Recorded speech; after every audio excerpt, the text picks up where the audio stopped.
1971 की एक ठंडी रात चटगांव की पहाड़ियों में पाकिस्तानी सेना की 97th इंडिपेंडेंट ब्रिगेड और 2 कमांडो बटालियन के जवान अपनी पोजीशन पर आराम कर रहे हैं। अचानक अंधेरे में विस्फोटों की गूंज, एक महत्वपूर्ण पुल जो उनकी सप्लाई लाइन का मुख्य हिस्सा था, धमाकों से उड़ जाता है। सैनिक घबराहट में इधर उधर भागते हैं, लेकिन हमलावर कहीं नजर नहीं आते, जैसे भूतों की फौज हो जो पहाड़ियों की धुंध में गायब हो गई। अगले दिन पाकिस्तानी कमांडरों को पता चलता है कि उनकी पूरी यूनिट घिर चुकी है, सप्लाई कट चुकी है और युद्ध का रुख बदल चुका है। लेकिन ये हमला किसने किया? कोई आधिकारिक रिकॉर्ड नहीं, कोई सबूत नहीं। ये वो घटना है जो कभी सरकारी दस्तावेजों में दर्ज नहीं हुई, लेकिन जिसने बांग्लादेश की आज़ादी की नींव रखी। आज हम बात करेंगे रॉ के उस गुप्त मिशन की जिसका नाम था ऑपरेशन ईगल। एक ऐसी कहानी जो रहस्य, बलिदान और हैरत अंगेज बहादुरी से भरी है। क्या आप जानते हैं कि ये मिशन कैसे प्लान हुआ, किसने निभाई मुख्य भूमिका और क्यों ये आज तक आधिकारिक इतिहास से गायब है? चलिए इस अनकही कहानी की शुरुआत करते हैं। 1971 का साल, दुनिया की नज़रें भारत और पाकिस्तान पर टिकी हुई थीं। पूर्वी पाकिस्तान, जो आज का बांग्लादेश है, में अत्याचार का दौर चल रहा था। पाकिस्तानी सेना के जनरल याह्या खान ने ऑपरेशन सर्चलाइट शुरू किया था, जिसमें लाखों बंगाली नागरिकों का कत्लेआम हुआ। महिलाओं पर अत्याचार, बच्चों की हत्याएं और बंगाली संस्कृति को मिटाने की कोशिश, ये सब कुछ इतना भयानक था कि दुनिया स्तब्ध थी। लेकिन पाकिस्तानी सेना में एक अजीब आत्मविश्वास था। वे मानते थे कि मुस्लिम सैनिक हिंदू सैनिकों से श्रेष्ठ हैं। याह्या खान तो इतने लापरवाह थे कि युद्ध के दौरान गायिका नूरजहां से फ़ोन पर बातें करते रहते थे, जबकि उनकी सेना कमज़ोर हो रही थी। बंगाली यूनिटों को हटा दिया गया था, कई सैनिक विद्रोह कर चुके थे और कमांड सेंट्रलाइज था, जिससे कम्युनिकेशन कमज़ोर पड़ गया था। इसी बीच भारत में एक नई एजेंसी काम कर रही थी, रिसर्च एंड एनालिसिस विंग या रॉ। 1968 में स्थापित हुई ये एजेंसी भारत की विदेशी खुफिया एजेंसी थी, जिसका उद्देश्य दुश्मन देशों की गतिविधियों पर नजर रखना और गुप्त ऑपरेशन चलाना था। रॉ के पहले चीफ थे रामेश्वर नाथ काव, जिन्हें RN काव के नाम से जाना जाता है। काव एक ऐसे व्यक्ति थे जिन्होंने रॉ को दुनिया की शीर्ष खुफिया एजेंसियों में शुमार किया।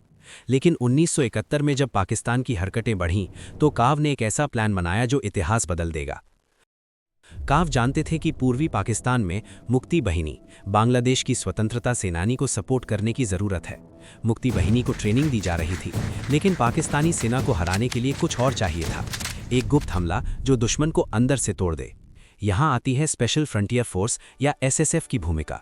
SSF तिब्बती शरणार्थियों से बनी एक पैरामिलिट्री फोर्स थी, जिसे 1962 के भारत-चीन युद्ध के बाद बनाया गया था। ये तिब्बती योद्धा भारत के लिए लड़ने को तैयार थे, क्योंकि चीन ने उनके देश पर कब्जा कर लिया था।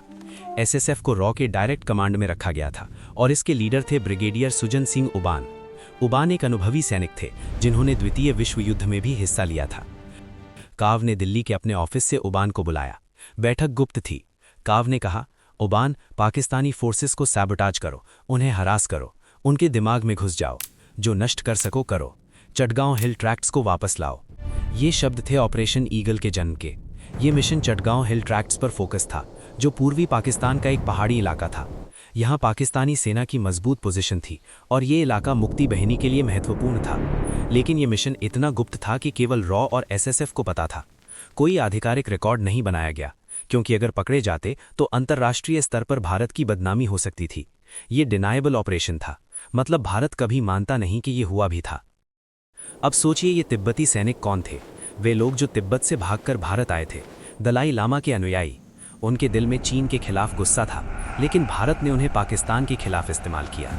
ये एक भावुक कहानी है। शरणार्थी योद्धा बन गए जिन्होंने अपनी जान की बाजी लगाई एक ऐसे देश के लिए जो उनका नहीं था। SSF के सैनिकों को हाई अल्टीट्यूड वॉरफेयर की ट्रेनिंग थी। वे पहाड़ियों में घूम सकते थे जैसे हवा।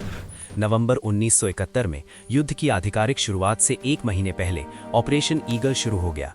ये भारत का अनडिक्लेयर्ड वॉर था पाकिस्तान पर।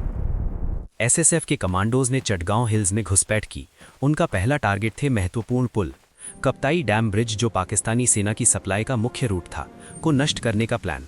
रात के अंधेरे में कमांडोज ने विस्फोटक लगाए। धमाका इतना जोरदार था कि पूरी ब्रिगेड हिल गई। पाकिस्तानी सैनिक सोचते रह गए कि हमला कहां से आया। SSF के सैनिकों ने गुरिल्ला वॉरफेयर अपनाया, hit and run. Way Pakistani camps पर हमला करते, सामान नष्ट करते और गायब हो जाते। 97th इंडिपेंडेंट ब्रिगेड और 2 कमांडो बटालियन को लगातार दबाव में रखा। एक घटना बेहद हैरत अंगेज थी। एक पाकिस्तानी कमांडर को लगा कि भूत हमला कर रहे हैं, क्योंकि SSF के सैनिक तिब्बती परंपराओं के अनुसार चुपचाप काम करते थे, कोई आवाज़ नहीं। लेकिन ये आसान नहीं था। चुनौतियां बहुत थीं। चटगांव हिल्स का इलाका जंगली था, बारिश, कीचड़ और जंगली जानवर। एसएसएफ के सैनिकों को पाकिस्तानी सेना की गोलाबारी का सामना करना पड़ा। एक बार एक ग्रुप ऑफ कमांडोज घिर गया। उन्होंने आखिरी सांस तक लड़े, लेकिन कई शहीद हो गए। कुल 56 एसएसएफ सैनिक मारे गए, 190 घायल हुए। ये बलिदान भावुक करने वाला है। ये तिब्बती योद्धा भारत के लिए मरे, लेकिन उनका नाम कहीं दर्ज नहीं। उनके परिवारों को पता चला कि वे ट्रेनिंग में मारे गए। असली कहानी कभी नहीं बताई गई। ऑपरेशन ईगल की सफलता ने युद्ध का रुख बदल दिया। पाकिस्तानी सप्लाई चेन टूट गई, मुक्ति बहिनी को मजबूती मिली। 3 दिसंबर 1971 को जब पाकिस्तान ने भारत पर एयर स्ट्राइक्स की, ऑपरेशन चंगेज खान, तो भारत ने जवाब दिया। लेकिन ऑपरेशन ईगल पहले से ही पाकिस्तान को कमजोर कर चुका था। 6 दिसंबर को इंदिरा गांधी ने बांग्लादेश को स्वतंत्र देश मान लिया। एसएसएफ ने कई महत्वपूर्ण पुल नष्ट किए, जिससे पाकिस्तानी 97th ब्रिगेड और कमांडो बटालियन दबाव में आ गई। युद्ध के अंत में 16 दिसंबर 1971 को जनरल नियाजी ने सरेंडर किया। 93,000 पाकिस्तानी सैनिकों ने हथियार डाले। इतिहास की सबसे बड़ी सरेंडर।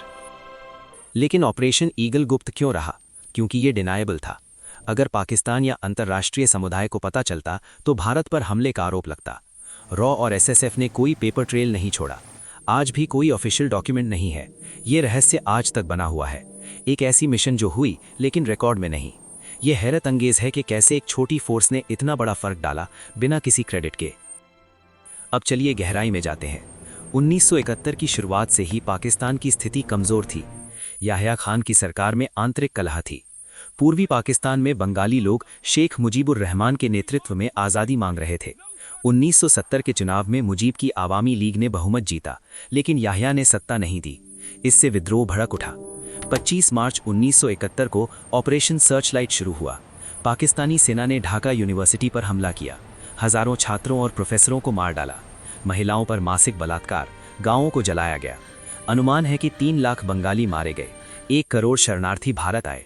ये मानवीय संकट था जो भारत को प्रभावित कर रहा था। भारत की प्रधानमंत्री इंदिरा गांधी ने दुनिया को बताया, लेकिन अमेरिका और चीन पाकिस्तान के साथ थे। अमेरिका ने 7वां फ्लीट भेजा, ब्रिटेन ने HMS ईगल, लेकिन सोवियत यूनियन भारत के साथ था। उनके न्यूक्लियर सबमरीन्स ने वेस्टवी हस्तक्षेप रोका। इसी बीच रॉ एक्टिव हो गई। RN काव ने मुक्ति बहिनी को ट्रेनिंग कैंप्स दिए, लेकिन ऑपरेशन ईगल अलग था। एसएसएफ के 3000 से ज़्यादा सैनिकों को चुना गया। वे तिब्बती थे, जिनकी ट्रेनिंग हिमालय में हुई थी। वे ठंड, ऊंचाई और गुरिल्ला वॉर में माहिर थे। उबान ने उन्हें ग्रुप्स में बांटा, कुछ पुलों पर, कुछ कैंप्स पर। एक विशेष घटना, नवंबर के मध्य में एसएसएफ का एक ग्रुप कप्ताई ब्रिज पर पहुंचा। ब्रिज पर पाकिस्तानी गार्ड्स थे। कमांडोज ने चुपके से विस्फोटक लगाए। धमाके के बाद पाकिस्तानी सेना ने सर्च किया, लेकिन कमांडोज पहाड़ियों में छिप गए। अगले दिन सप्लाई ट्रक्स ब्रिज से गिर गए। सैकड़ों सैनिक फंस गए। ये शॉकिंग था, क्योंकि पाकिस्तान को लगा भारत अभी युद्ध में नहीं है। एक और रहस्य, एसएसएफ ने पाकिस्तानी कम्युनिकेशन लाइंस काटी, रेडियो मैसेजेस इंटरसेप्ट किए, जिससे कंफ्यूजन फैला। सोचिए उन तिब्बती सैनिकों के बारे में। वे दलाई लामा के अनुयायी, जिन्होंने भारत को अपना घर बनाया। एक सैनिक, नाम गुप्त रखते हुए, ने अपने साथी को खो दिया। वो घायल था, लेकिन मिशन पूरा किया। उनके बलिदान ने बांग्लादेश को आज़ादी दी, लेकिन वे अनसंग हीरोज रहे। युवाओं के लिए ये एडवेंचर है, पहाड़ों में छिपकर लड़ना। मध्यम आयु वालों के लिए रणनीति की कहानी। बुजुर्गों के लिए 1971 की यादें। ऑपरेशन की सफलता, पुल नष्ट, ब्रिगेड दबाव में, मुक्ति बहिनी आगे बढ़ी। युद्ध में IAF ने टंगाइल एयरबॉर्न असॉल्ट किया, लेकिन ईगल ने आधार तैयार किया। अंत में बांग्लादेश आज़ाद। लेकिन रॉ की ये मिशन क्यों छिपी? राष्ट्रीय सुरक्षा। आज किताबों में उल्लेख है, लेकिन कोई ऑफिशियल पेपर नहीं। ये रहस्य हमें सोचने पर मजबूर करता है। कितनी अनकही कहानियां हैं। और इस तरह ऑपरेशन ईगल की कहानी समाप्त होती है। एक मिशन जो कभी रिकॉर्ड में नहीं आई, लेकिन जिसने इतिहास बदल दिया। ये हमें सिखाती है कि सच्ची बहादुरी छिपी रहती है।